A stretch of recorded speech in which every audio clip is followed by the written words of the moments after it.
Hello and welcome to the Cutie Art Crusaders, episode 92 for April 8th, 2014. My name is Rainbow Plasma. I'm the organizer and host of this week's podcast, and today I'm joined by... Burn1, specialist coordinator. And I'm also this week's Coneditor. Wow. Wow, great going. I'm FlutterGuy317, and I am the podcast's media manager. Great going? What? You're... Okay. Thanks, Atmos Park, can you please attempt to do this coherently? Who, me? I'm not coherent. Yeah. Hi, I'm Atmos Spark, and I do the stuff with the things. What do I do? Questions and DeviantArt. Hey! Only specialists here. We are so organized. We Welcome are to the such special profesh. podcast, Wow. apparently. Much Jeez, wow. guys. Good job. Good job. So this past week, for whoever was in the stream, I was away on a business trip, and it was kind of fun. I don't really have anything to talk about it for it, but I just thought I would mention it. That's And, cool. You're on a lot of trips lately, just like random last minute trips. You and Burned. Yeah. Random last minute trips, mans. Herald City Comic Con, man. Yeah, Bo just sends us a message one day. It's like, yeah, sorry guys, I'm going to Germany. Yeah. It's true. Last like 3 or 4 months, everybody's been going on crazy random trips. Yeah. So I got to go down to Atlanta, Georgia, which the weather was a lot warmer than here, so that was nice. And Atlanta. Yep. I got one coming up, does so I may Atlanta or may have not be on something an like- episode coming up. Oh yeah, you have a trip too, so Yeah. Yeah. yeah, everybody's going places. I'm moving soon. Yeah. I'm moving out of my apartment soon, so I'm that should be fun. gonna be going to BabsCon here in April. That'll be fun. Yay. Yeah, everybody's going on trips. Yeah. Got BabsCon. Shout out. Shout out to BabsCon. Yeah, right. Yeah. And if you see San Francisco Burn Bay there, Area. say hi. Smack him in the face first. Please. It would be fantastic. Just a good open palm. Yeah. Not too hard. No. Just to get do a it, good do it so noise. that you leave a handprint on his cheek. Can we not tell random strangers to abuse me physically? That'd be Yeah. great. You know, No. it's funny because I was totally like, no, it's a joke. But then I realized that a lot of people Would who actually like do it? watch online stuff sometimes take jokes way too far. So don't slap Burned. Please don't smack Burn in the face. Yeah. That'd be great. Give him a high five. Don't slap Burned. Don't abuse Burned. We can do it because we're his friends. A punch You in the can't. small of the back What is is this? fine. You're not. Just don't slap his face. This is like Wow. abuse Burn Day. Jeez. Yeah. No, Okay. don't abuse Burned. Some people, I guess that's a very good point. Some people don't know their boundaries sometimes. When you listen to people on the internet a lot of times you can get that feeling where you're like, oh, we're really close because, I listen to them every week or I listen to them every day. And, you get this kind of close environment with them. I've totally gotten that with some like YouTubers that I watch, but you really got to be careful. Like you don't actually like, You don't I've know. listened to there's your definitely voice a line. every day for the past year, but I Gav don't and I know are you. like this. Yeah, it doesn't necessarily mean that like the same stuff that we say amongst each I'm other. gonna go up to a YouTuber and just be like, I know you, but you don't know me. Shh. And then just fade into the bush behind you. Just Like fade that. into the other fans. just back just slowly. remember, I'll be listening. keep I'll eye be contact and here just always. back out into the crowd. Yeah. So That'd be pretty memorable. yeah. Speaking of memorable Yeah. things, Speaking of memorable things, Crab Battle Part 3. Burn, do you want to talk about it? Crab Yeah, bottle crab. plot tree. Crab Battle Part 3, I believe, is our next episode, right? correct? Mhm. Yep. So as of the 11th is when we'll be recording that episode. So it is the due date for any Crab Battle art that you would like to make to be seen in that featured episode. In 3 days from the Spectacular time this airs. stuff. Yep, Yay. correct. So the Friday after this airs, April the 11th, make sure you get those in. We've gotten some really good submissions, We so have. we're super happy that you guys have kind of taken it upon yourselves to go and help us out for this kind of episode. So good on you, but keep them coming in. We will. There's nothing is set in stone, so we're still looking for all types of submissions. You have 3 days. Do it now. We really, really enjoy seeing you guys submitting that art, and it's absolutely amazing artwork, and it's gonna be a fun episode, I think. Yeah, should be fun. Yeah. And We've also got episode 100 coming up. yeah, Speaking of fan participation, after next week, it's only going to be one thing. I know I kind of get on people's cases when we have more than one thing that we're requesting from you guys. But I know you guys are up for the challenge. And after next week, we'll only have this one thing. But just to remind people as well, to send in text submissions and or voice submissions for our episode 100. So you can send in and answer the questions, what have you learned from the Cutie Art Crusaders, and what have you enjoyed about the Cutie Art Crusaders, so that we can put you in the episode for episode 100. That, on the other hand, has not been getting a lot of submissions, so maybe submit now, and you will have a higher chance of being on the show. Yeah. Do that. So, yeah. Yep. We've only got like And you one can of each at the moment. Yeah. You can submit everything to our email address. Yes, Yeah. and that'll be going on for the next couple months or so. Like we'll let you 6, know 7 when that weeks. episode's coming up. Yeah, Yeah. 6 weeks or so. Yep. Well, this is episode 92, so in 8 weeks. Yeah, it's not perfect though. Yeah. It's not perfect though because of recording schedules. Anyways, yeah, you've got those couple things you can send in. You guys should know all about that by now. Yeah. All right, Good so deal. our theme for this week is Vinyl Scratch, aka DJ Pony, aka DJ Pone 3. No, don't. DJ dash Don't. Pone 3. It's Pone not squared, DJ I mean, cubed, look, I mean. okay. I'm not gonna make any bold statements about what it is or it isn't. Yeah. But the fact of the matter is, DJ Pone 3 is a stupid sounding name. It's DJ Aw, Pony, I- but the E is a 3 because it's cool. You're a Right, but it's stupid sweet. sounding name. It's Yeah, still there you go. pronounced DJ Pony, and it still sounds better when you pronounce it I always DJ Pony. pronounced it And It Very is DJ Pony, vernacular. but 3. people like type DJ Pony 3 because that's what it is. No, but people say DJ Pony Really? 3. I do. Yes. Yeah. I've heard many people say DJ Pony I 3. do. I say DJ. People. Thank you, Burned. Yeah, you guys have Ted no and I are gonna go taste. over here in our cool corner. We're gonna guys have no do taste. the cool show. What we can agree on, what we can generally agree on is that Vinyl Scratch is a pretty good name for it. Yes. So we can everyone can we're just going to call it Vinyl Scratch because it's a good name from all people's perspectives. I'm going to say Yeah. DJ Pony So- because she is the DJ. Yeah. So Vinyl All Scratch is the DJ Pony, and Correct. she actually had a really cool, almost a PMV. Well, without any ponies in it. Oh done yeah, by the Mahara hub. was showing us that Yeah. last week, right? Yeah, it's I mean, spoiler alert, but it's well, not really spoiler alert because it's like a special like side thing, but it's from the new Equestria Girls movie. It's kind of like I guess it's a Kind of like a teaser. Yeah. That'll be why I haven't seen it then. yeah. It's Yeah, a spoiler. it's like a I avoid teaser. spoilers. It's not really a spoiler though because It's not a spoiler, I though. don't think that It's like is a actually in commercial or advertisement Yeah. for it. Like Yeah. a But movie no, trailer. but that's a bad example though, because a lot of times commercials can give away spoilers. But this is like a completely separate thing. It's just the music video is in the world in the whatever anthro world of high school teenage ponies. Yeah. There's just the Vinyl Scratch character walking around, and she puts on headphones and like dubstep starts blaring, and like Yeah. as she's walking by, like things are happening around her that matches the music, and that's basically it. Oh. Yeah. It's actually So really well done. It has nothing to do with like There's no the plot points actual- or anything like that. not even close. Like Yeah. there's not even hints. Okay, or anything. good, It's 'cause just that's like why a I watch separate it. thing. Yeah. I watch it Yeah. for Yeah, it's a completely separate thing. Yeah. So anyhow, we'll get on to the art. Our first piece is called Vinyl Scratch Print by Hobbs Maxwell.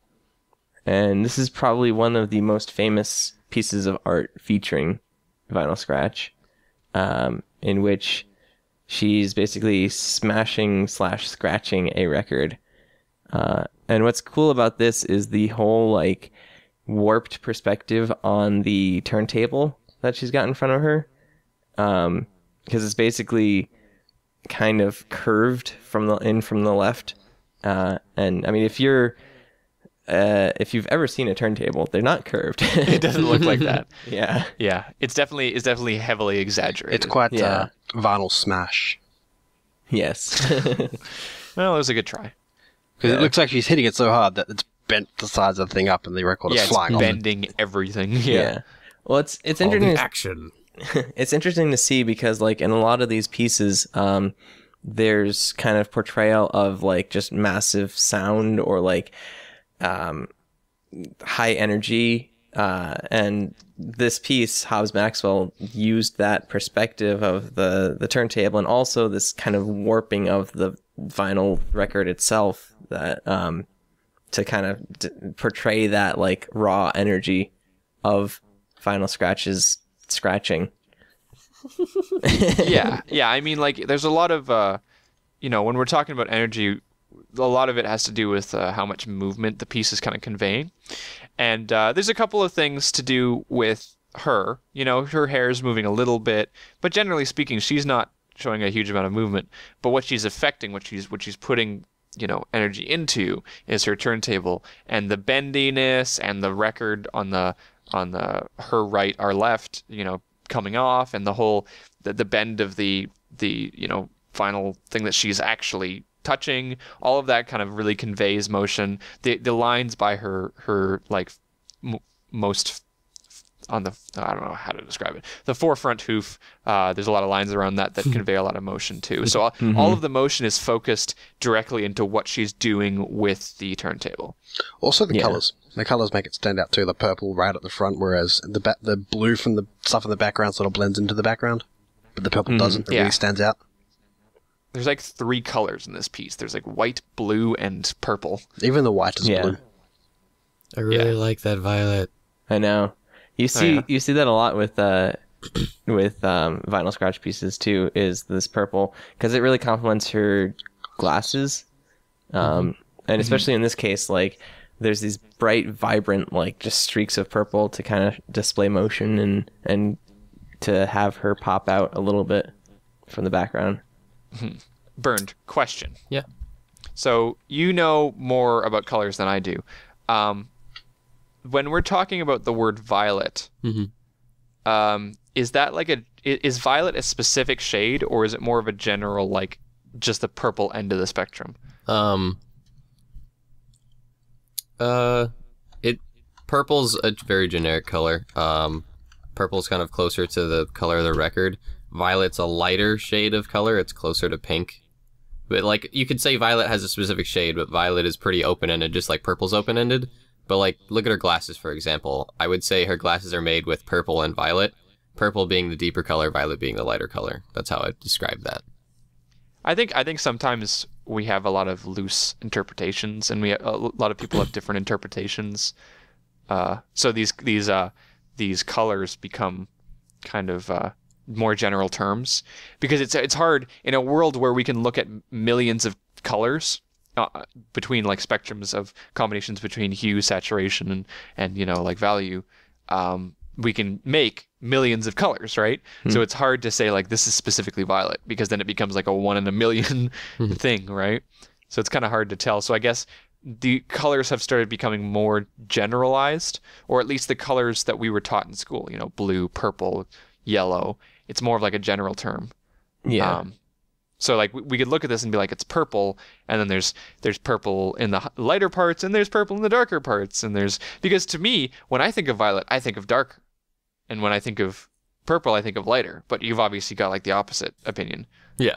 It's interesting how we've kind of learned those colors differently. Just like it annoys me when people talk about cyan in a general sense, not necessarily because they're wrong, but just because, like, when I learned of the color cyan, it was a very specific color. I'm the same. Whereas turquoise was like turquoise, teal, and cyan. All of those were very specific colors. But nowadays, when colors are so blended together, they're all used kind of interchangeably. And it still annoys me because I don't think they're interchangeable. But they are more general. I completely agree with that. I always learn cyan, teal, and turquoise as different shades of blue, not just a random mix between green and blue. Yeah. They were very specific colors to me. I mean, it also depends on the application. Like, if you're talking cyan in terms of actually drawing on a computer, or like printing or whatever, media, it's it's very specific. That's, I guess, how I sort of learned. Yeah. Same. Because I've always had... Oh, sorry. If you think about it, like, every named color is really just a range of colors. Like, if you talk about red, you could be talking about any type of red on that end of the episode. Or there's kind of like a spectrum, different. Yeah, there's a different connotation to that. Anyways, I don't want to get too much into the color. I was just wondering what the kind of definition of violet was, if it was used as a more general. It is used as a general term, because along those same notes, one of the reasons why I use the term violet is because when we're talking about the color wheel, and when I learned about color, like specifically in color theory, we don't talk about purple on the color wheel. Like, sometimes purple comes up, but it's violet. You have blue and you have red, and between that you have violet, and in between violet and blue you have blue violet, and between red and violet you have red violet. So violet, violet, violet, violet was always used in color theory as the term describing a purple, because colors on the color wheel and hues on the color wheel are always bright. They are a brighter version of that color. They're never like darker. So normally when you see like a darker color, we would call it like a darker purple or a deeper shade of violet. You know, that's normally how that color would be used when I was in like the classroom setting. Yeah. Well, I just looked it up in terms of Wikipedia, which may not be the best artistic resource. Right. But it was showing purple as this general, is the range of colors occurring between red and blue. Yep. So it's like a super general term. Yep. And then it was describing violet as like from the middle ground of purple to blue. So it's like a blue purple. It's in between blue and purple. So, almost like a magenta-ish, but not. It's just starting really to split up the color wheel more and more and more into smaller and smaller pieces. Yeah. Just like in between. Normally, you'd be like in between blue and green, and that's where that whole cyan thing comes in. Yep. They're just trying to segment it down a little bit more and more. I guess what would you call that? A tertiary color? What? Violet's straight up. It's just the purple color. But yes, if it's in between a secondary and a primary, it's a tertiary. Yeah. Right. Yeah. Yeah. Anyways. So back to the we've got a piece. couple of minutes left on this piece, so let's talk about it a little bit more. I love how everything in this piece, and this is going back to the first point I made, is conveying some sort of like motion or like just this broad sense of being there. Like, for instance, Vinyl's pose is very like I don't know, it's very like well, for instance, her front hoof is very large in the front and very small in the back. It's a very like solid pose that she's in, and the expression on her face is just like one of raw power. Well, again, the raw power thing. Raw power. Yeah. But also like there's a lot of motion kind of stuff going on in this piece.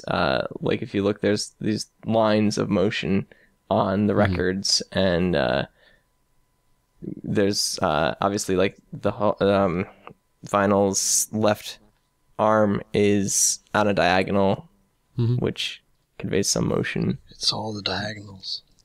Yeah. I like the little record like flying off of the turntable. Yeah. More movement lines coming off of that. Yeah. I think that conveys, out of everything, the most amount of motion in this piece. Yeah. Because like it could just be forced perspective or something being bent, but the fact that it's physically like the record she's smashing and then that little record off the sides are physically like warping upwards and then like flying off, like make it so you can actually tell that there is actually some kind of like impact or like greater cartoonish motion going on. Yeah, yeah. Yeah, for sure. All right, we're going to move on to our next piece, which is called Wub the Night Away by Denny Butt, who has a fantastic name. All right. So here's the deal. Now, everyone knows I am a face guy, right? It's been stated on probably every single podcast. So I should probably stop bringing it up. But just in case. Face, eye expression. Go on. Yes. So that's what I focus on. And I will be the first one to come out and say that the face is a bit derpy on this one. Not because it's not well done, it's just a kind of a silly expression. But I think it's important that we talk about Denny Butt's art, not just because we don't talk about his art, a lot before, but also because he has this strange ability to make the characters look very horse-like and yet not make them look like horse-like. We always joke around that when we see strange looking or like too realistic faces. Oh, sorry, is Denny Butt a she? You could have just said that, Burnt. You didn't have to type it. I don't want to interrupt you. You're on a roll. Calling you out. Go on. Okay, sorry, she. Denny Butt is a she. Anyways, so a lot of times when artists try to get like too realistic with things, they end up making things look a little bit too much like real life horses. And a lot of the times that looks a bit strange because ponies are not horses. Ponies are ponies and they look different. Denny Butt has this weird thing where she definitely has this horse feel to it, but still manages to get expression so well done that I personally still manage to enjoy it. And I think if anyone wants to look at some great expression work, head over to Denny Butt's Denny Butt's page, because she does a really good job with expressions. It's a really, really good Cutie Art Crusader piece. within like again expressions like and all Dennybut's work. Really good. For sure. I love the hair in Dennybut's work. It's always so anime-esque, I guess. But it's just very cartoony in general. I think it has something to do with the particular shading that she uses on it, which is kind of this harder shading. And also the fact that it's very thin pencil lines. There's no sort of blurring between anything. Everything has its own shape, its own form. There's no blending of colors or anything. Yeah. There's something really respectable about super clean and like fine, small line work. Yeah. I think if there was the perfect word to describe Dennybut's art is that she finds a perfect middle ground with everything. You know, when we're talking about the difference between a pony and a horse, it kind of slips in right in the perfect middle ground there. When we talk about things like the hair, you know, she slips in the perfect middle ground between show accurate and adding more detail. You know, because a lot of times people can get way too detailed and they go strand by strand and it can look ridiculous, you know. But she seems to have this middle ground between the two where she adds some detail, but not too much, you know. Like you said, she kind of keeps it anime-ish. And I think the same can be said about her expressions. It's never too crazy over the top. I think this is the most over the top out of any of her pieces. And the same with the body poses. It's cartoony, but not crazy. Yeah. So there's an interesting, there's a lot of interesting middle grounds that Dennybut does. So I think that's a great way to describe her art in general. Good compromise. Yeah. Yeah, I definitely like her style. And as Bern was pointing out before with the thin lines, there's something that is really kind of appealing to the thin lines and also to these kind of long drawn out tapers to the lines. Just talking about how the lines end, like in Vinyl's haunch and in her, you can't really see her front hoof, but you can kind of see those lines there, and pretty much every line that ends somewhere where you can see it, there's this really long drawn out taper, which is kind of, I don't know, it adds to the cleanness of the piece and it gives it a really cool style. Clean and crisp. Yeah. It's especially noticeable in the hair where it follows the curve. Yeah. Makes it look a little bit more like hair as well. The fact that like the color stops and then it's just the line continuing on. Yeah, that is cool too. And it also could, because of the way the hair is flowing and the curves and the whole hair in general has this diagonal feel to it. It does convey that kind of swooshing motion, which these drawn out lines also help to kind of give it that effect. Swooshiness, if you will. Yeah. I love what Dennybut has done with Vinyl's glasses. Basically kind of a reflection of this laser light show that is going on currently that Vinyl is putting on. And yeah, I was curious if you guys saw that as well, like like she's looking, or like the reflection is like, one of those like crazy laser machines, and it's like reflecting a crazy laser light show. If you guys saw that too, if it was just like kind of like a design. No, I saw that. Well. It's like she's standing, like you're close up on her, standing on a stage doing a performance, and that's like out of the crowd. Yeah, it definitely looks like that. Yep. I haven't gone to many I haven't gone to like many concerts at all. Not to mention like a digital concert nowadays, like all the raves and what have these kids these days are doing with the raves and the pop music and. But do the artists usually wear headphones? Yes. Yeah. Yes. They do that thing where they have like the one ear and they put their they hold their hand on the one ear and then they slip their. Don't they do that? Well, it all depends, because if you're up on stage, it's very hard to hear your own music. And I guess they're live mixing, right? Yeah. Yes. That's Okay. the thing. That makes sense. Yeah. Because I mean, if you're playing live, like in an orchestra environment or like in a rock band or whatever, you have monitor speakers that are playing back to you, but you still have in-ear pieces so that you can kind of hear, I guess, your individual instrument better. Because if you're playing on a stage where there's a lot of like screaming fans and whatnot, you can't even hear what you yourself are playing, never mind what the rest of your band is playing. So like Until it suddenly goes horribly wrong. Yeah. Exactly. But yeah, I think with like, especially because DJs do a lot of the mixing and stuff, and that requires beat matching and prepping songs and stuff like that. It, you know, blah blah blah. yeah, yada yada yada. Anyway, Headphones are moving kind on. of a must. Kids, their headphones into performances. I was just gonna point out a little thing that I really like in this one is if you look at the shadows in like her leg, chest area, what is it? I guess her horn, and then underneath her glasses and headphones, it's like a kind of like a pale green color in that shade, and underneath her neck and underneath her jaw, it's almost like a gradient as well. I just really like that use of the color like green in there. It kind of reflects the green in the background and then the green in her headset, because there's kind of reflected colors going on throughout all around in the piece. So I don't know. Yeah. My eyes really drawn to those green shade areas, because they're not like it's just not just a darker color. It's actually like another shade of color. Yeah. That Denny-Butt does that really nice shading. And I think it has something to do with, well, partially to do with the colors that she chooses, and also partially because of the style, where it's this kind of hard shading, but you get like these thin lines in the shading and stuff like that, and it's multi-layered. But yeah, I agree. I really like how the green was used in the shading here. It also helps set a tone for like the colors of what's going on, you know. Where if like she's lit in normal lighting, but then the shadow she's casting are like her specific colors, then it kind of sets a tone, whether it's dusk, dawn, or this stage crazy lights everywhere. Like the green stuff behind her is almost reflecting onto her, creating the shadow, if that makes sense. Yeah. I think it helps make a more complete scene, because like you said, if there was a lighter or there's a darker one, it would look kind of like dawn or dusk. But we look at this one and there's like a green, and we're like, all right, well, where's that green coming from? Because it's reflecting off something, and we see the background, and then we start putting together the scene in front of our heads, because we're not given a lot to work with. A reflection off of the glasses, a blurred background, and a reflected light that is slightly green.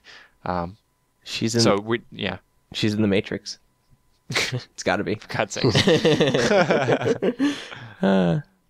What if I told you we should move on to the next piece? I would say, but okay. All right, so our next piece is called Vinyl Scratching Pony by Miyu. See, I said pony. Mio. And Mio. I mispronounced the artist name, but I said pony and not Pon 3.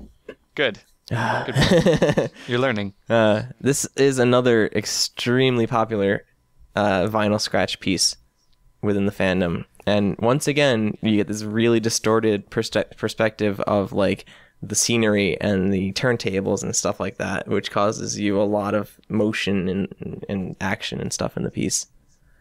It's popular because Mio's amazing, that's why. Well, yeah. Also, this was made back in April 2011. It's pretty OG Brony. Holy cow, that's almost 3 years ago, folks. I know, right? Yeah. That is nuts sauce. Guys, we're getting Crazy. old. You guys are getting old. Yeah. I'm just getting younger by the day. Benjamin Button. Shut up.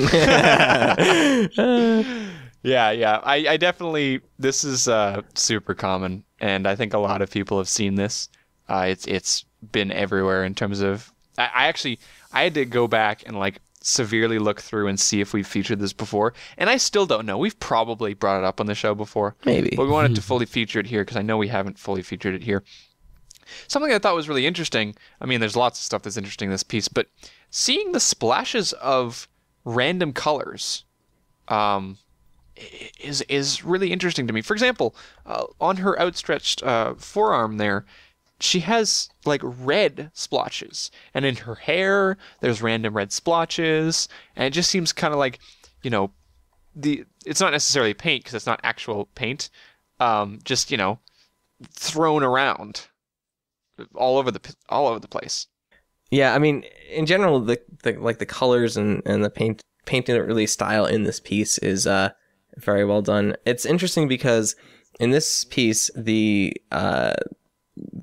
primary color that's used to kind of make it pop is this blue cyan, like really bright, and I guess I don't know if it's really saturated, but it's definitely a very eye-catching color. Whereas in our first piece that we featured, kind of the more eye-catching color was this purple, which really separated out vinyl from the background.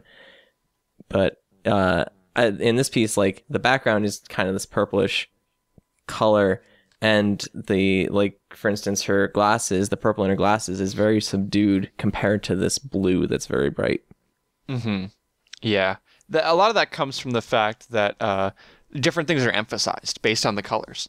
You know, in our first piece, like you said, the blue was the main color, quote unquote. Therefore, her mane didn't really stand out, and it was more about the purple accents that stood out. And so it was focusing on the turntable and the energy going into the turntable. Whereas this one, she is the thing that stands out because there's a lot of purple in this piece. Yeah. So her blue stands out, and she's the focal point. She's bringing the energy. And something else that's different about this one as opposed to our first one is that there's a lot more motion in her body. She's moving forward. Her hooves have obvious energy going forward, you know. So I think it's just a change in focus about what is supposed to be conveying the energy of the piece. In the first one, it was the impact on the turntable, and in this one, it's her making a motion.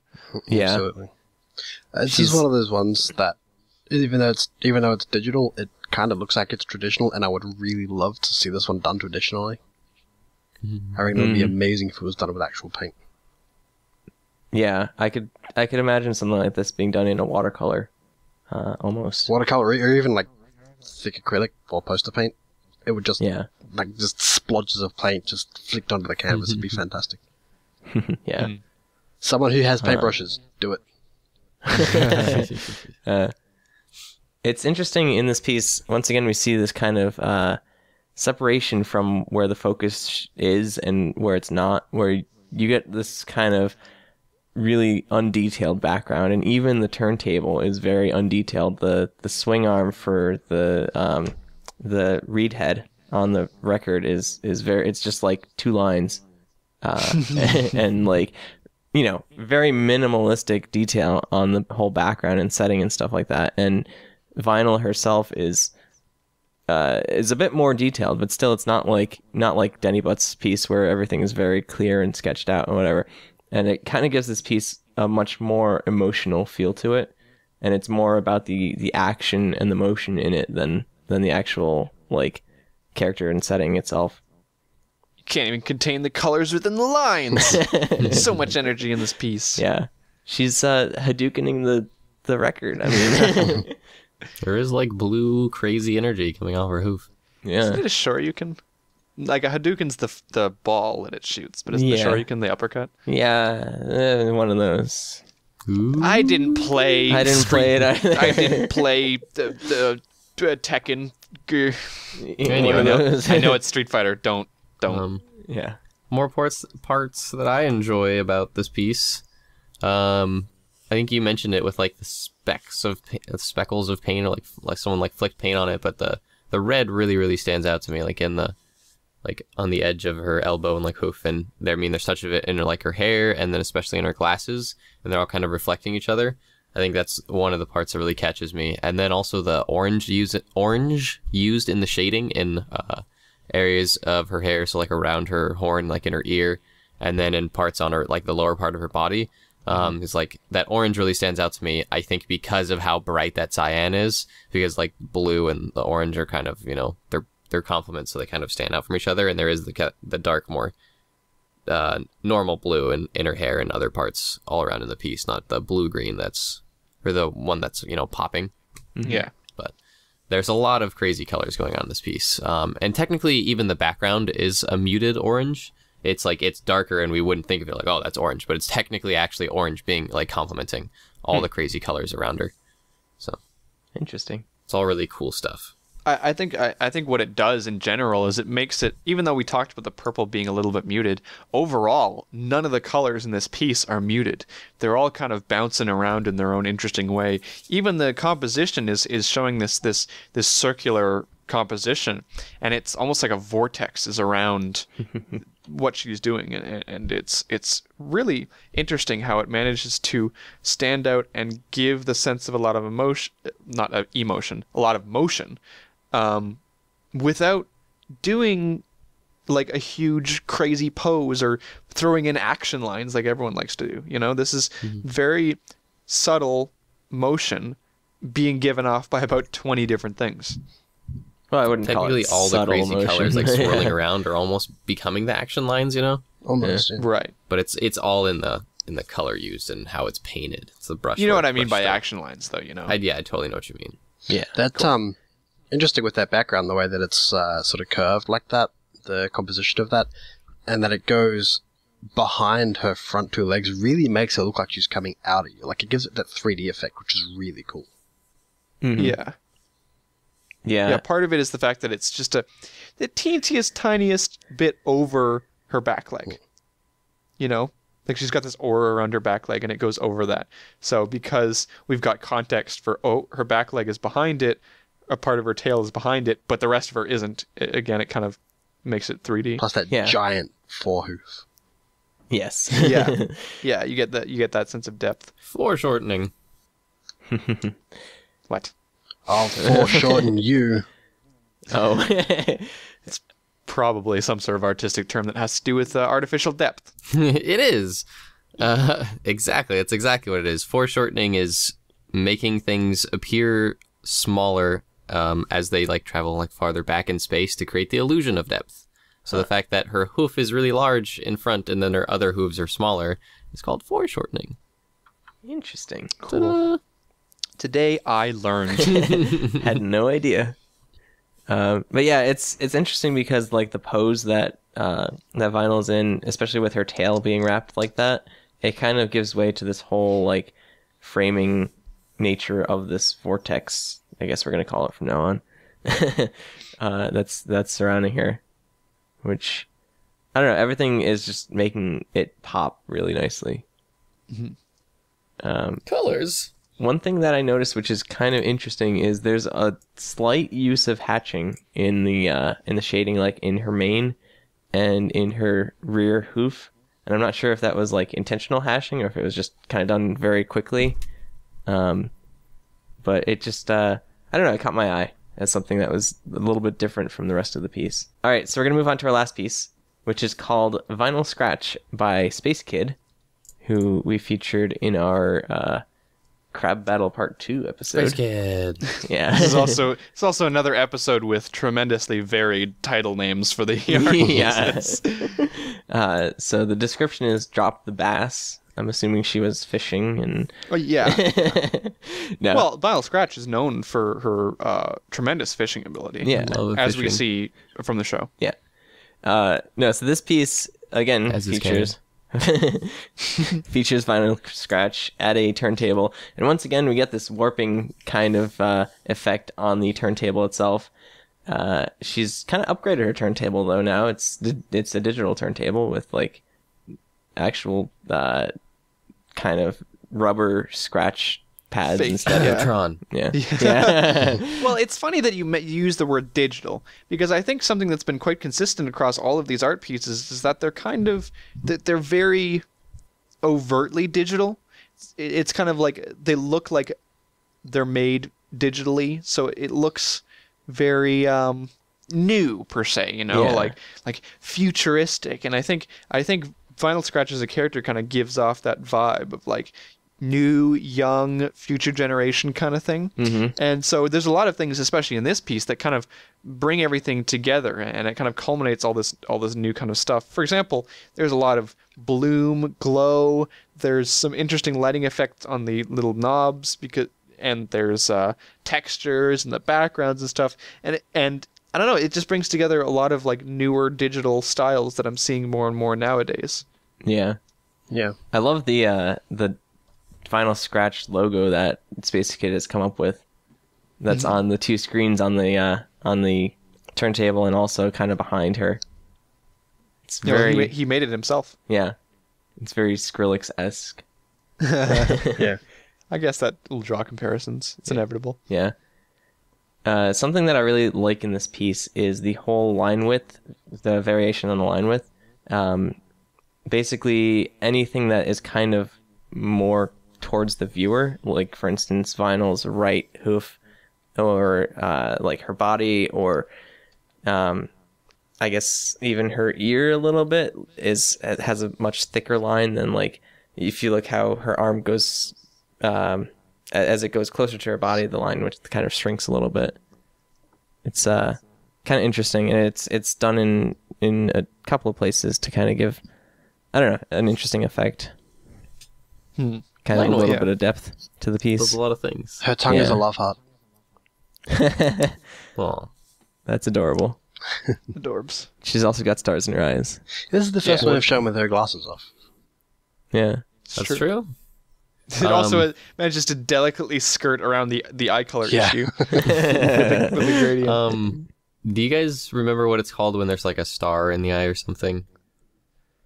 No, there's a term starry-eyed? for like Stigmatism. no, there's a No. term for when irises do something funny and like they are hearts or stars. But in this case, her iris isn't actually a star. It's just like a reflection is a star like in her eye, which is cool. I like the little stylistic choice. Space Kid as an artist does a lot of really cool little like stylized things. Like this piece is extremely stylized for the thing you were talking about, like line width and weight and stuff and all the lots of textures and I don't know, designs, overlapping things. Like I believe there's something written behind her, but I'm not sure. Maybe It's the same logo Space that's on Kid. the. It's the logo. It's Final Scratch. Vinyl scratch. Okay, Yeah. cool. It's the same logo that's on her turntables. Yeah. Gotcha. But yeah, how it's overlapping the background and like being behind her and being presented. It's all really cool done. Then he likes pointy things, like Yes. in the like all of her eye, like eyelash and lines in her eye, and then hair, and then Her horn, her too. logo is all like really pointy, with the exception of I guess the bits on the turntable. Yeah. But her nose and her horn are also kind of pointy as well. It's kind of an aspect of like all or nothing. So, either go full point or go super smooth, Oh, I mean, like we see with the outstretched hoof. an idea with that is that the pointiness sort of conveys like, I guess, youthfulness and energetic. Whereas like if you put a lot of curves and stuff into like the logo, like her name and even like the character itself and the reflections and stuff, you don't really get that. Like if you look at the records where the reflection is sort of like smooth and curved, it doesn't look as sort of energetic as she does. Doesn't quite stand out as much. Yeah. Like the pointiness gives energy. It's true.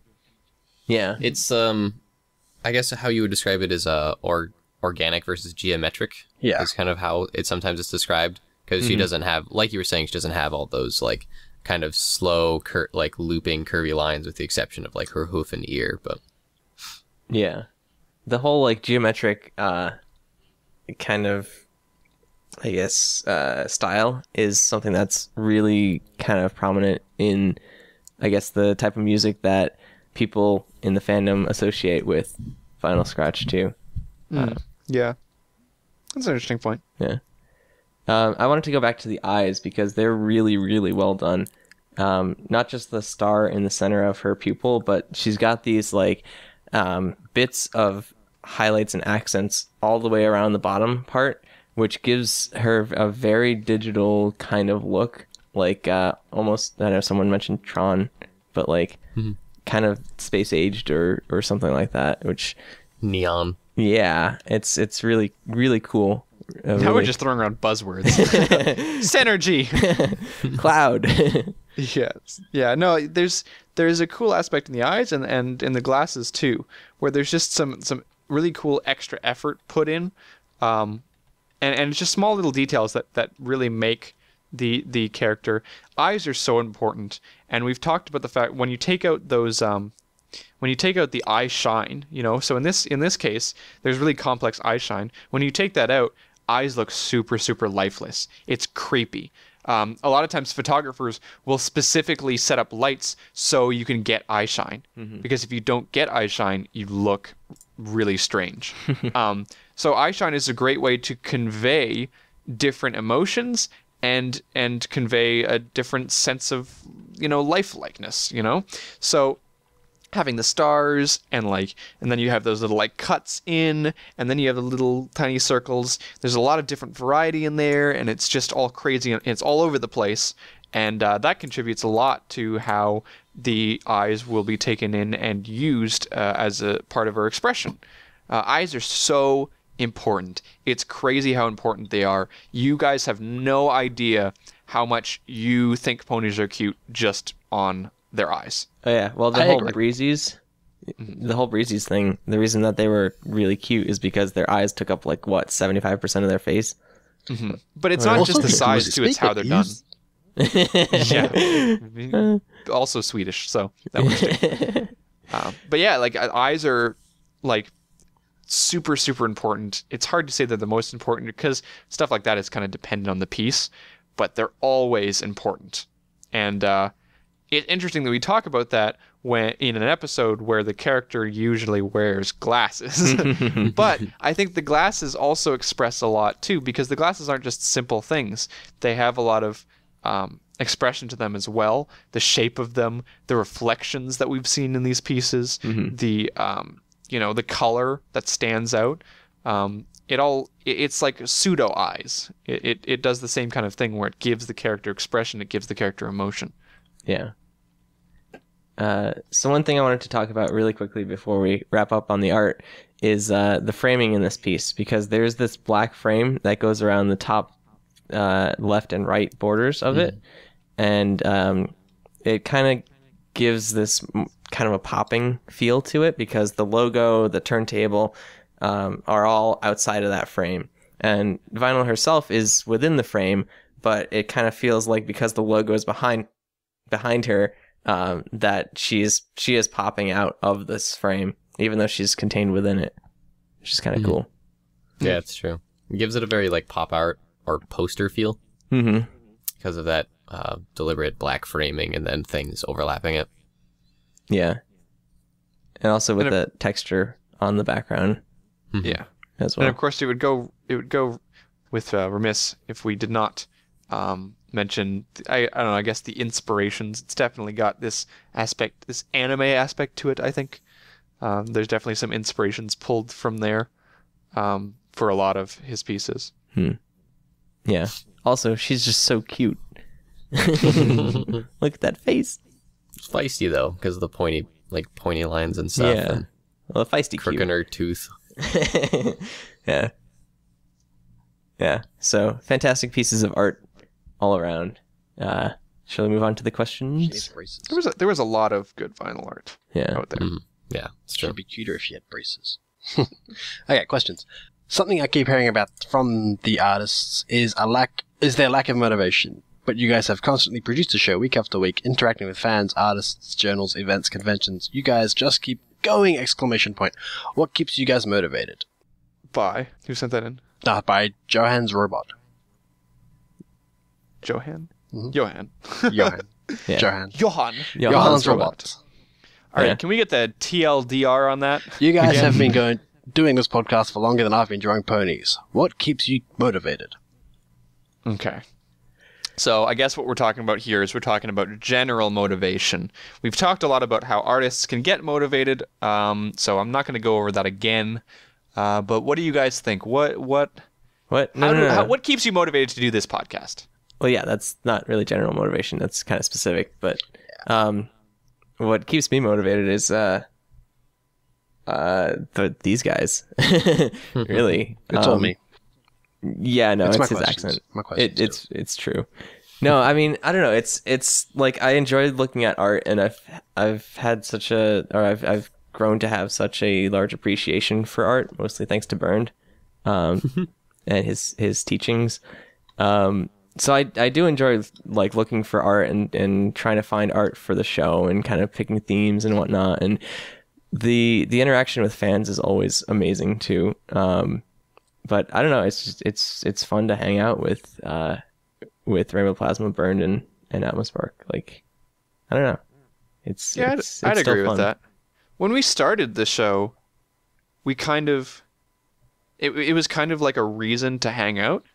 Like that was it, because Burned is usually busy during the week. Atmospark is in another freaking time zone, so we never see him. So I mean, like besides like Flutter Guy and I, who see each other regularly, we never really got together and talked that much. But the podcast was kind of a way for us to do that. So I think a lot of that comes into play when it comes to motivating, because I want to see and I want to talk to these guys on a regular basis. So I mean, the fans definitely help keep it going. But I don't know. There's just something about we're also really organized about it nowadays. Mm-hmm. Like even though it might not seem it, or even if we joke that we're not super organized, it's because we're not noticing how organized we are and how good we've gotten at doing this kind of stuff. Yeah. So because it's easy to do nowadays, I mean, why not do it, right? Yeah. You know, people want to see regimen. Yeah. I mean, like, I know that I'm never ever going to get to sleep on a Saturday morning. Sorry about that. You baby. You don't sleep in anyways. No. But I know I can't. Yeah. Motivation for me, I've always been like a really creative person. I've always loved being creative, making stuff, art, sculpturing, anything really with my hands. And sometimes I just can't draw for whatever reason. So those who can't do teach, right? Totally joking, by the way, to all the teachers out there. It helps me sort of release my creative inner without picking up a pencil or a brush or a tablet or a And getting mouse. frustrated. Yeah. Yeah. But I mean, I do still make vectors and art and stuff, which is fun. Yeah. I still love doing that. Yeah. I guess for me, what keeps me motivated is one, what you guys mentioned, like being able to come here and talk to you guys has always been awesome every Friday. But another thing is just really like passion, you know. That's you kind of joked about buzzwords earlier, but for me that's like my biggest motivational buzzword is passion, because like I'm ridiculously passionate about a lot of things, and one of those things for me has been ponies, and it's been art because of this show. Like I couldn't give two junks about art like back in the day, but then all of a sudden I start like making the show and I start looking at art, and then all of a sudden I start caring. It's just being passionate about things really what keeps me going. That and like being passionate about teaching. Like I really enjoy teaching or sharing knowledge. It's always been something I've enjoyed doing. So it's enjoyment, it's passion, and there's no shortness of motivation in doing that. I don't find like, oh, I'm unmotivated to do things because like they're things that I don't know, I really love doing, or really love coming on the show and talking and pretending to be smart and talking about stuff I know. Yeah. I think Something I love doing. in general, when it comes to motivation, because people ask us about motivational stuff all the time, whether it's about us or it's about artists, I find that you need to find what motivates you, you know? So whatever that might be, you just need to find what personally motivates you. And, you know, you'll know you found it when you stop thinking about what motivates you. You know, I mean, we can look back at it retrospectively now, but, you know, we're not thinking every single week, this is what motivates me. You know, we're not trying to push through everything. Yeah. We found something that we enjoyed doing, and it just becomes natural after a while. So that's what you got to do. You got to find something that motivates you. And I think Byrne brought up a very good point about passion, but we should probably move on to the next question. Oh, wait. I wanted to mention that I think the thing that motivates me the most is probably knowing that something or basically trying to get Burned onto one of his rants about something technical, because it's always interesting like what you're talking about when it's a technical rant, and it's always like very passionate like you were talking about. So I think that's kind of my passion with this podcast, is like trying to find something that like sets you off on one of those tangents and stuff, much to the dismay of Rainbow Plasma. It's not dismay as long as he keeps track of the time. Speaking of keeping track of the time. Okay, so next question then. Yeah. Nice, short, quick, easy, fun one. What is your favorite Pokemon sent in by Silver Rainbutts? Clouds. You got your Oh, Cloud to Butt Lord. extension on again. Yeah, Cloud to Butt extension. It's the best extension room. Yeah, so Flutter Guy and I'm pretty sure Burn too, right? Burn, you haven't really played Pokemon, have you? I have not played any of the Pokemon games, with the exception of some cruddy game on my 64 when I was young. But I used to play basically like playground Pokemon, where I never played the game, I just traded the cards. So I have a very extensive collection of foil and hollow Pokemon cards that I use as tokens when I play Magic the Gathering. So I do have a knowledge of what I thought was the coolest thing back in the day. Cool. I will tell you that. Well, Nice. why don't you start then? All right. Well, back when I was young, I freaking loved Scyther. Like, Scyther was the best because he was cool. Because he had friggin' scythes. Ninetales was always the coolest one on the block. No, you get one. You get one choice, Burned. But when I was a kid, I liked Scyther. Now I don't know what I like, man. I have all these tokens and they're all shiny. Well, you get Scyther's a good choice. Scyther's a good choice. Yeah, we'll stick. I actually have a Scyther right here, ironically. Yeah, there you go. Scyther. Check it out. All right. Well, what I was going to say was, Flutterguy, you have no idea about Pokemon. Can I give my favorite choice to Burn so he can have a second favorite? No, you can't. I like Eevee's too. Eevee's pretty solid. Stop. All right. Honestly, like I have no idea. I got one pack of trading cards as like a birthday, like a gift pack kind of thing, and Such a cop-out birthday present. it wasn't a birthday present. It was like in a gift bag at the end of a birthday party. Oh yeah. And yeah, I don't know. I have never played any of the games or traded any of the cards. Someone research and choose a Pokemon for Flutterguy. That's your mission. All right. Chansey. Atmos Park? Shiny Charizard. Not really. Because that's what everybody picks.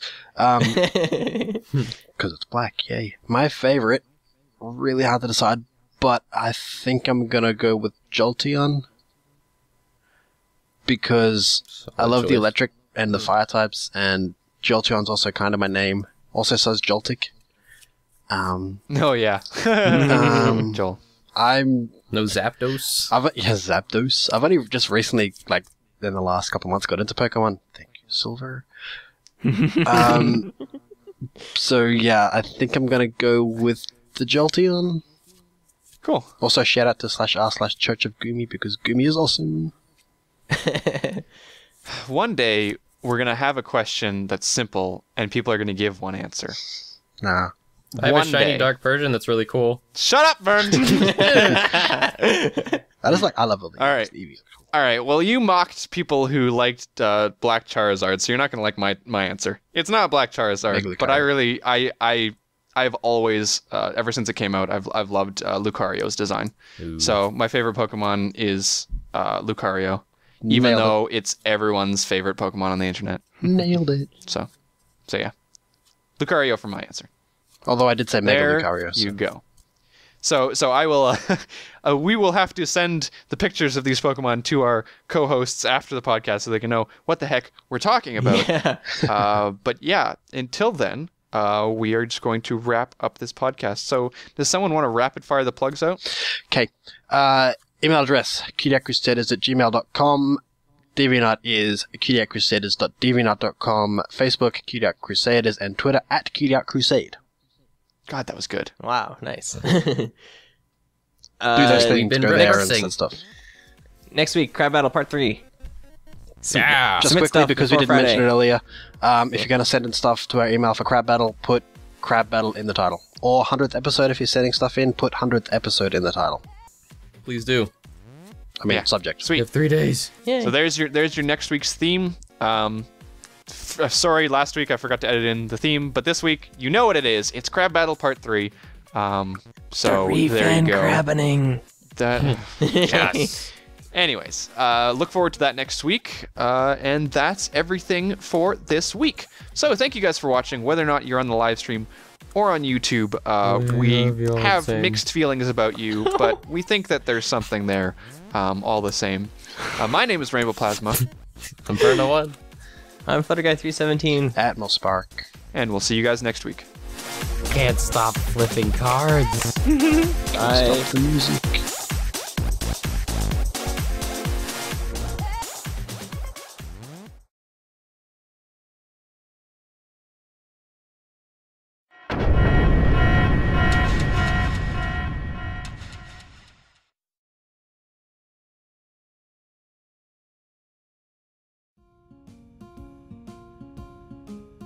Hello and welcome to the 20th spoiler cast done by the Cutie Art Crusaders for My Little Pony Season 4. My name is Flutterguy317 and today I am joined by Rainbow Plasma, Hello. Burndo1, Hello. and Atmospark. Sup? So today we're going to be spoiler casting Season 4, Episode 21, Testing 1, 2, 3. Good title, by the way. Yeah, fantastic title. It was written by Amy Keating Rogers, actually. which I found out afterwards. Yeah, it seems like there's a lot of new writers, so occasionally it's nice to kind of go back to an old classic. Yeah. Someone who's super experienced with the characters, that kind of thing. And it really showed this episode. Yeah. So this episode basically shows Rainbow Dash trying to study for her history test for the Wonderbolts, some new recruitment league or whatever thing. Yeah. Yeah. They've I got some wasn't sort of paying new... attention. I was watching ponies. Yeah, there's some sort of Wonderbolts reserves, I guess they're doing now. Yeah. Just adding on to the whole she can't be a Wonderbolt, but close enough kind of thing. Yeah. But yeah, I guess she's trying out for that, and part of it comes with a history test. Yeah. Just to know the future, you have to know the past, and blah, blah, blah, blah. Stuff like that. Yeah. For those who don't know the history, are doomed to repeat it. Correct. Yeah. Good lesson. But not the one that was learned here. Yeah, so Twilight kind of gets this idea that she needs to teach Rainbow Dash all there is to know about the history of the Wonderbolts. And Rainbow Dash doesn't really want anything to do with it until she realizes that she could potentially not become a Wonderbolt. Or in the Wonderbolt Reserve. But Twilight basically tries a bunch of different teaching methods, and none of them really work. Yeah. Well, I mean, it was an episode about how to teach different people, with obviously Rainbow Dash being the hardest one because none of the other methods worked. But it was interesting to see like 6 different methods of teaching that were kind of described in this episode. And it was funny because when they brought up the newer, like when they started with Twilight, they started out and you're like, yeah, okay, Rainbow Dash is probably not going to go with the same study methods as Twilight.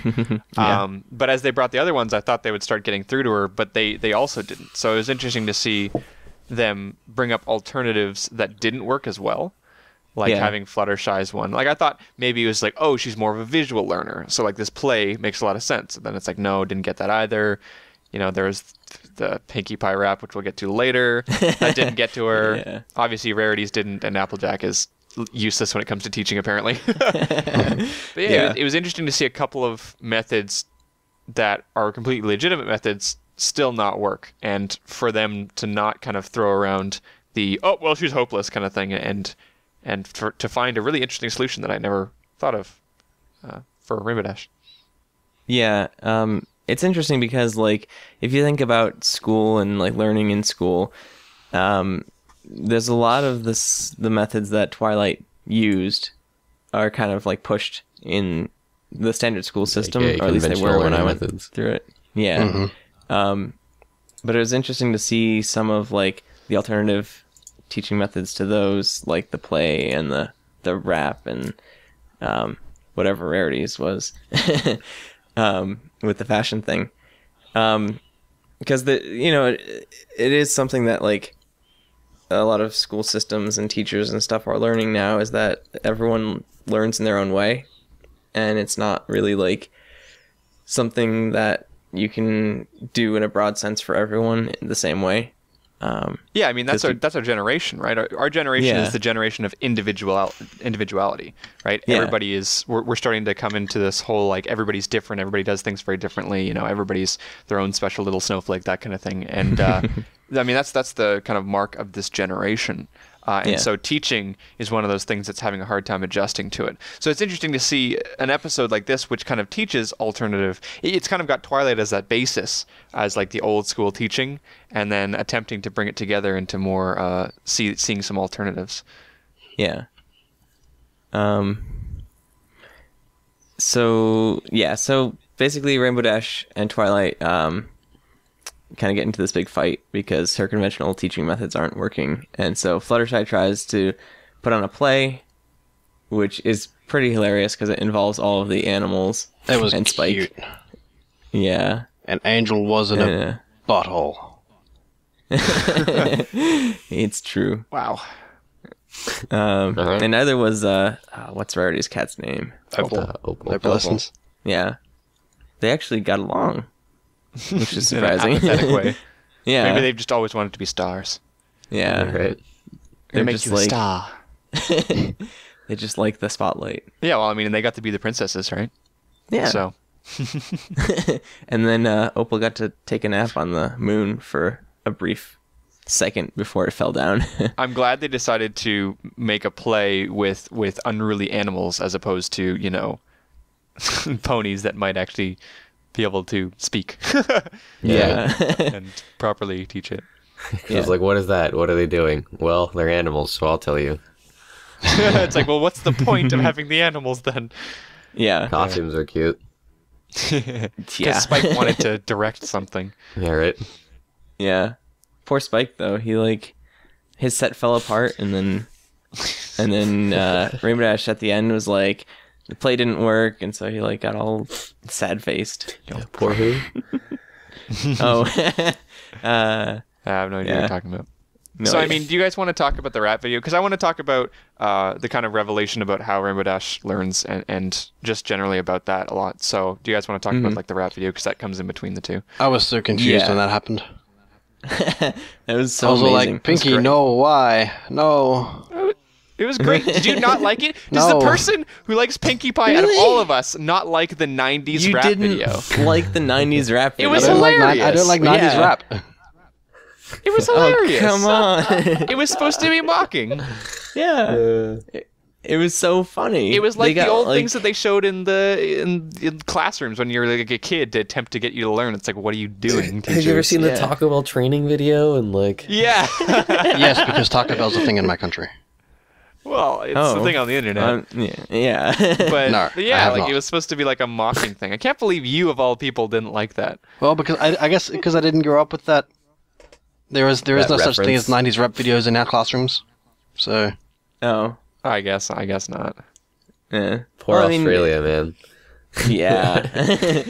Just Frickin- take any generic 90s rap and, you know, you're all set. Vanilla So you can Ice. have to be Born in educated. Middle reference. Yeah. Every time. Yeah. So a couple things about the rap. The background is all like this like bubbly graffiti that you see Yeah. that kind of started in the 90s and like all these like filtered and kind of over the top, not really effects, but just like backgrounds and Well, stuff. the whole thing was like grainy and then turned into square, which was like nostalgic in itself Yeah. right there. It turned into a square ratio and then looked like it was on a VHS recorder.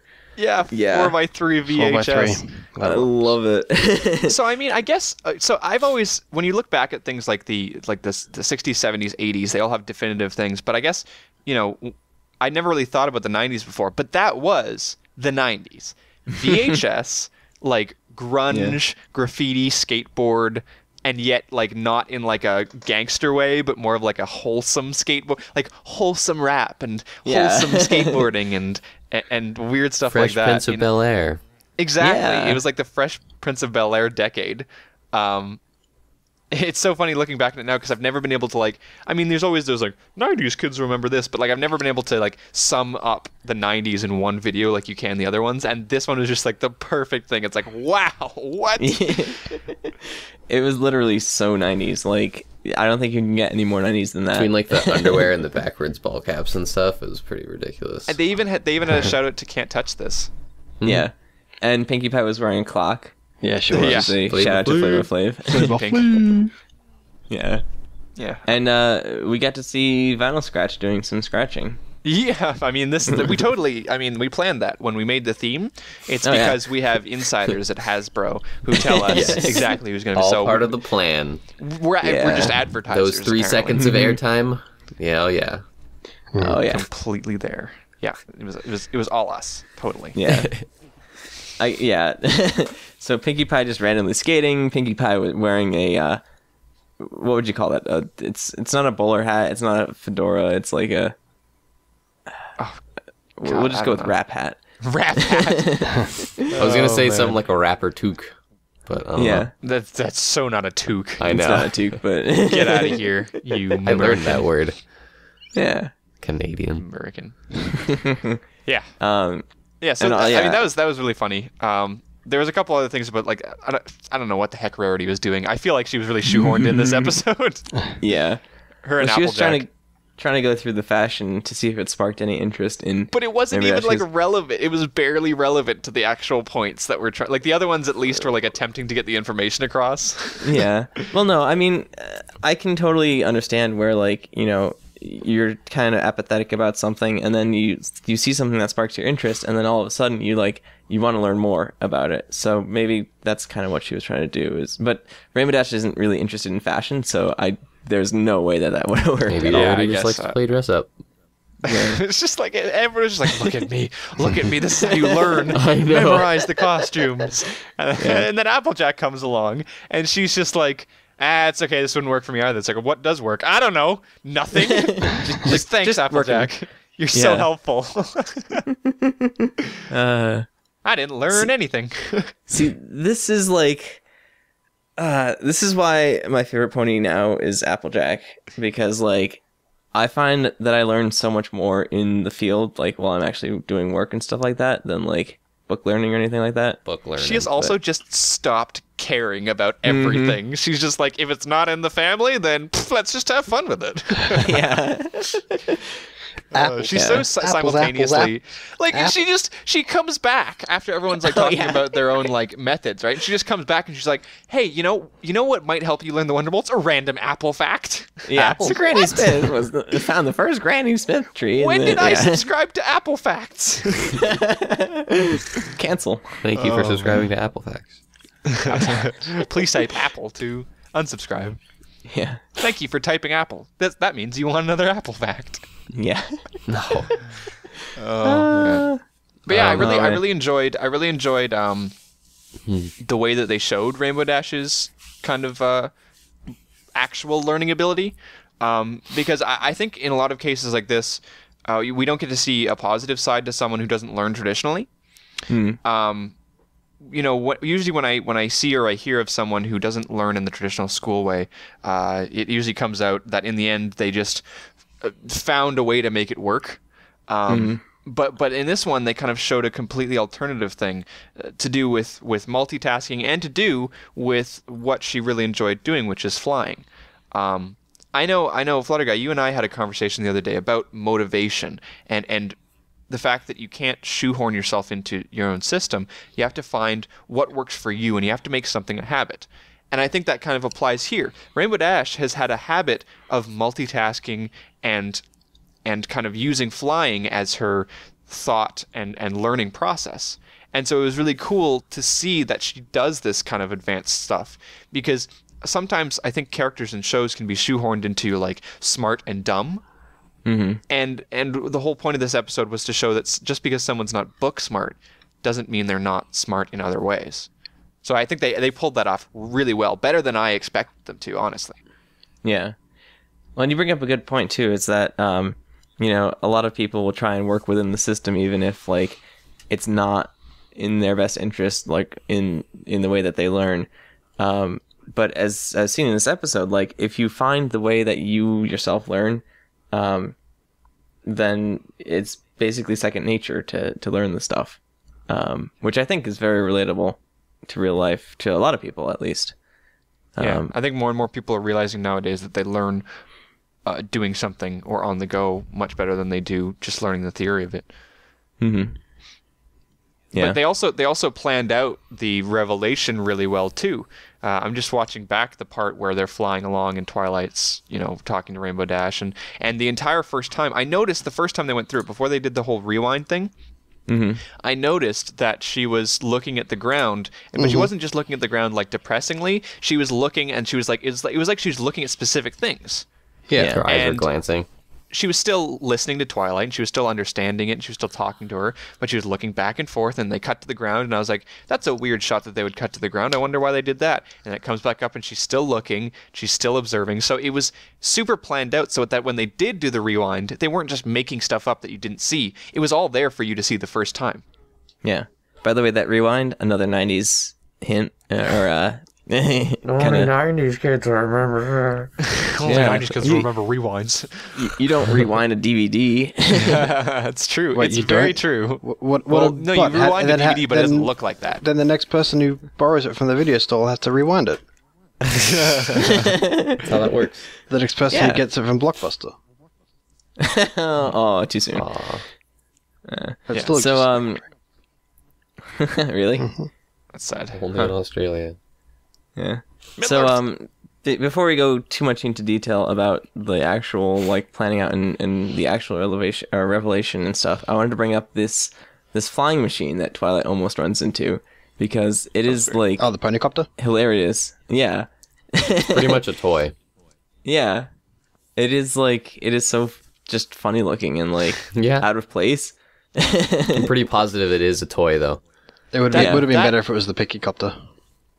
That one pony is like isn't that the same pony who did like the hot air balloon? She wants to fly. She's like, I was a Pegasus She's an born aviation inside of an pony. Earth pony's body. Yeah. She's not like a she's flying just- Pegasus. She's an Earth aviation pony. Think about it. Yeah. She's doing everything in her power to fly. She's See, an air what- traffic what controller. What other little things? There was the screen transitions in the beginning of the episode that I really liked, like Yeah. the highlighter and the pencil when they were kind of just like going through the whole like failing and teaching like scenario. I like that a lot because I hadn't really Yeah. seen that before, where it was just like, what caught me off guard is when it highlights the screen away. It was one of those. I don't think it was a '90s screen transition, but it was a screen transition that really like stood out. It was like, I haven't seen this before in use in the show. Yeah, it's a creative screen transition. I think sometimes people, when it comes to editing, can get a bit lazy with that.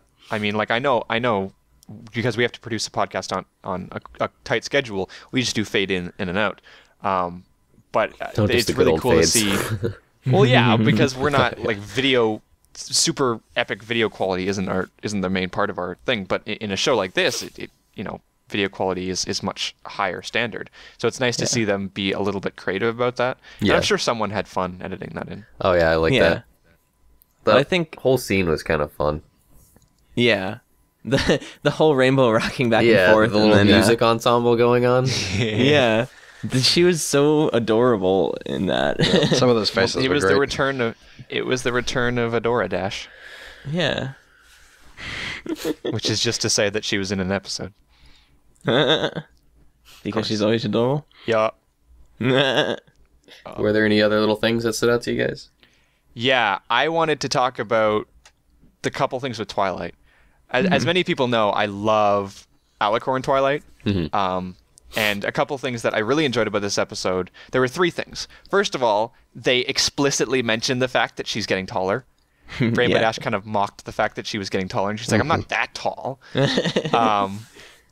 They had a part where she was landing on a cloud and was like, still not used to landing on clouds, which was really Yeah. cute. And finally, just the general theme of having people talk and do stuff in the air. I mean, we have Rainbow Dash and we have Fluttershy, who are our two traditional Pegasi, right? But how many conversations do they have, right? Especially in the air. Fluttershy's not exactly entranced with flying too much, so it's usually just Rainbow Dash in the air talking to someone else. It was really cool to see Twilight kind of just flying around with her, having like a flying buddy. You know, I know a lot of people who watch the show love the aspect of flight that's in the show, so we need to see more of it because I think it's really cool. And so it's Yeah. nice to see that Rainbow Dash has kind of got like a flying buddy now, and I'd love to see more interactions between them in the air. Yeah, definitely. I love how they portrayed Rainbow Dash's flying as so like natural and Twilight's as so unnatural. How she's like still learning, and like there was one part where she like almost slipped in the air.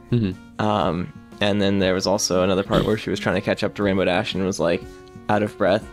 And so I think they're doing that really, really well in that, like, because she's a novice at it. So whereas like Rainbow Dash in this episode was a novice at the history thing. So it was kind of interesting to see that connection there. Yeah.